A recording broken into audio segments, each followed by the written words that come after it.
पंचमसाली पीठाचे जगद्गुरू जय मृत्युंजय श्री यांचे उच्चाटन करण्यात आले आहे, असे आमदार विजयानंद काशप्पनावर यांनी सांगितले। रविवारी पत्रकारांशी बोलताना ते म्हणाले की हे पीठ बसव तत्वावर आधारित असून पवित्र बसवण्णा भूमीवर बांधले गेले होते। आजही आम्ही बसव तत्वावरच कार्य करतो। पवित्र बसवण्णा ऐक्य भूमीवर पीठ उभारण्यात आले। पीठाचे श्री बसव तत्वाच्या आधारावरच वर्तन करावे असे मार्गदर्शन करणे हे मृत्युंजय श्री यांचे काम होते। मात्र स्वामीजी अनेकदा बसवण्णा तत्व व धर्मदर्शींच्या सल्ल्याशिवाय चुकीचे पाऊल उचलत होते, असे त्यांनी सांगितले। या संदर्भात ट्रस्टकडून अनेक कठोर नोटिसेस दिल्या गेल्या। मृत्युंजय श्री यांनी त्या नोटिसेस प्रमाणे वागतील असा प्रतिसाद दिला होता। मी एक अध्यक्ष म्हणून राजकारणी आहे। माझ्या विरोधकांच्या प्रभावाखाली काम केले असे दाखवण्याचा प्रयत्न केला जातो। कोणतीही व्यक्ती मृत्युंजय श्री यांच्यावर दबाव टाकते। बसव तत्व विसरून हिंदू म्हणून लिहितो, असे ते म्हणाले।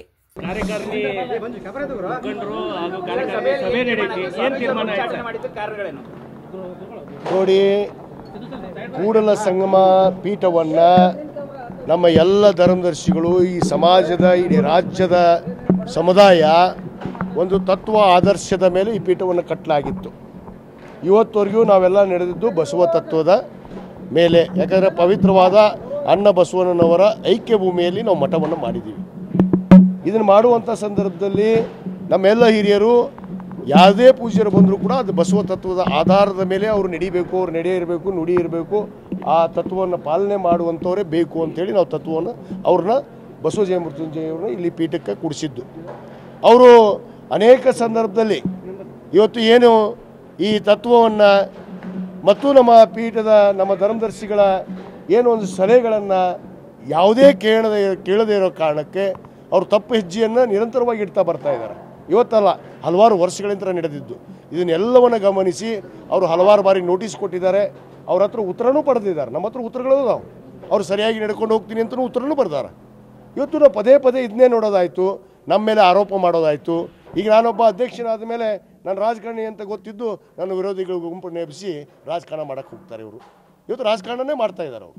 ಯಾರೋ ಒಬ್ಬ ವ್ಯಕ್ತಿ ಇವ್ರ ಮೇಲೆ ದಬ್ಬಾಳಿಕೆ ಮಾಡ್ತಾರಂತ ತಕ್ಷಣ ಅವ್ರು ಹೇಳಿದಂತೆ ಇವತ್ತು ಬಸವ ತತ್ವವನ್ನು ಮರೆತು, ಏನು ಲಿಂಗಾಯತ ಧರ್ಮವನ್ನು ಮರೆತು ಇವತ್ತು ಏನು ಹಿಂದೂ ಅಂತ ಬರೆಸ್ರಿ ಅಂತ ಹೋಗ್ತಾ ಇದ್ದಾರೆ। ಇವತ್ತು ಭಾಳ ಸ್ಪಷ್ಟವಾಗಿ ಇವತ್ತು ನಮ್ಮ ಪ್ರಧಾನ ಕಾರ್ಯದರ್ಶಿಗಳಂತ ನೀಲಕಂಠ ಸೂಟಿ ಅವರು ಮತ್ತು ಅನೇಕ ಧರ್ಮದರ್ಶಿಗಳು ಇವತ್ತು ಒಂದು ನಿರ್ಧಾರವನ್ನು ಅವರು ಕೈಗೊಂಡಿದ್ದಾರೆ।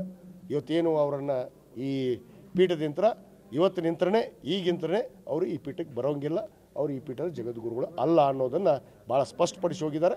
ಅದರಂತೆ ಇವತ್ತು ನನ್ನ ವೈಯಕ್ತಿಕ ನಿರ್ಣಯ ಅಲ್ಲ, ಇದು ನಮ್ಮ ಪೀಠದ ನಿರ್ಣಯ। ಪೀಠದಲ್ಲಿ ನಾನು ಒಬ್ಬ ಧರ್ಮದರ್ಶಿ, ಇವತ್ತು ನಾನು ಅಧ್ಯಕ್ಷನ ಮಾಡಿರ್ಬೋದು। ಇವತ್ತು ನಾನು ರಾಜಕಾರಣಿ ಅನ್ನೋ ಕಾರಣಕ್ಕೆ ಇವತ್ತು ಎದುರಿಸುವಂಥ ಕೆಲಸ ಹಿಂದೆ ನೋಡಿದರು। ವಿಷಾಪ್ರಾಸ್ತ ಮಾಡಿದಂಥ ಒಬ್ಬ ಏನು ವಿಧಾನಸಭೆಯ ಉಪನಾಯಕ, ವಿರೋಧ ಪಕ್ಷದ ಉಪನಾಯಕ ಹೇಳ್ತಿದ್ದ, ಮತ್ತು ಇವ್ರಿಗೆ ಬಿಗ ಹಾಕ್ಸಿದ್ರಿ ಅಂತ ಹೇಳಿದ್ರು। ನೀವು ಬಂದು ನೋಡಿದ್ರಿ, ಬಿಗ ಹಾಕಿದ್ವೋ ಗೇಟ್ ಹಚ್ಚಿದ್ವೋ ಅಂತೇಳಿ। ಇದು ಸುಮ್ಮನೆ ಆರೋಪ ಅಂದರೆ ವಿನಾಕಾರಣ ನನ್ನ ಎದುರಿಸೋದಕ್ಕೆ ಇವ್ರು ನೋಡಿದರು। ಇವತ್ತೇನು ಟ್ರಸ್ಟು ನಮ್ಮ ಎಲ್ಲ ಸದಸ್ಯರು ನಿರ್ಧಾರ ತೆಗೆದುಕೊಂಡಿದ್ದಾರೆ ಮತ್ತು ಸಮುದಾಯದ ಜನಪ್ರತಿನಿಧಿಗಳು ಕೂಡ ನಮ್ಮ ಗಮನಕ್ಕೆ ತಂದಿದ್ದಾರೆ। ಇವರು ನಡೆ ನುಡಿಗಳು ಮತ್ತು ಇವರು ಸ್ವಯಂ ಘೋಷಿತ ಆಸ್ತಿಗಳನ್ನು ಮಾಡಿದ್ದಾರೆ, ಸ್ವಯಂ ಘೋಷಿತ ಸಂಸ್ಥೆಗಳನ್ನು ಮಾಡಿದ್ದಾರೆ। ಇಲ್ಲೇ ಕೂಡಲ ಸಂಘದಲ್ಲಿ ಒಂದು ಶಾಲೆ ನಡೆಯುತ್ತೆ, ಇಲ್ಲೇ ಕೂಡಲ ಸಂಘದಲ್ಲಿ ಇವರು ಒಂದು ಸ್ವಂತ ಜಾಗ ತೊಗೊಂಡಿದ್ದಾರೆ। ಇವೆಲ್ಲ ತಗೊಂಡು ಇದನ್ನೆಲ್ಲ ಪರಿಗಣಿಸಲಾಗಿ ಇನ್ನೂ ಅನೇಕ ವಿಚಾರಗಳಿದಾವೆ, ಅವು ಹೇಳುವಂಥ ಮಾಧ್ಯಮದ ಮುಂದೆ ಹಂಚ್ಕೊಳ್ಳುವಂಥದ್ದಲ್ಲ, ಅದು ಸಮುದಾಯದವ್ರ ಮುಂದೆ ಹಂಚ್ಕೊತೀವಿ। ಅದು ಪರ್ಸನಲ್ ಆಗಿರುವಂಥ ವಿಷಯಗಳು, ಅವು ಪರ್ಸನಲ್ ಆಗಿ ಚರ್ಚೆ ಮಾಡ್ತೀವಿ। ಅದಕ್ಕೆ ಈ ಒಂದು ನಿರ್ಧಾರವನ್ನು ಇವತ್ತು ನಮ್ಮ ಧರ್ಮದರ್ಶಿಗಳು ತೆಗೆದುಕೊಂಡಿದ್ದಾರೆ, ಅದಕ್ಕೆ ನಾನು ಕೂಡ ಬದ್ಧ ಆಗಿದ್ದೀನಿ। ಅತಿ ಖಾಸಗಿ ವಿಚಾರ, yes, that is too much personal ಅಂತ ಸರ್। ಈ ಸ್ವಾಮೀಜಿ ಅವರನ್ನ ಉಚ್ಚಾಟನೆ ಮಾಡಿದ ಮೇಲೆ ಮಠಕ್ಕೆ, ಪೀಠಕ್ಕೆ ಮತ್ತೊಬ್ಬ ಹೊಸ ಸ್ವಾಮೀಜಿಯನ್ನ ನೇಮಕ ಮಾಡೋದು ಖಂಡಿತವಾಗಿ ನಮ್ಮ ಸಮುದಾಯದ ಜನ ಏನು ನಿರ್ಧಾರ ಮಾಡ್ತಾರೋ ಮುಂದಿನ निर्धारावर ನಾವು ಕೈಗೊಳ್ತೀವಿ। Thank you. निश्चितपणे आमच्या समुदायातील लोक पुढे निर्णय घेतील, त्यानुसार पीठासाठी नवीन पीठाधिपती नियुक्तीची कार्यवाही सुरू होईल, असेही ते म्हणाले। राजशेखर हिरेमठ, KMM मराठी, बेळगाव।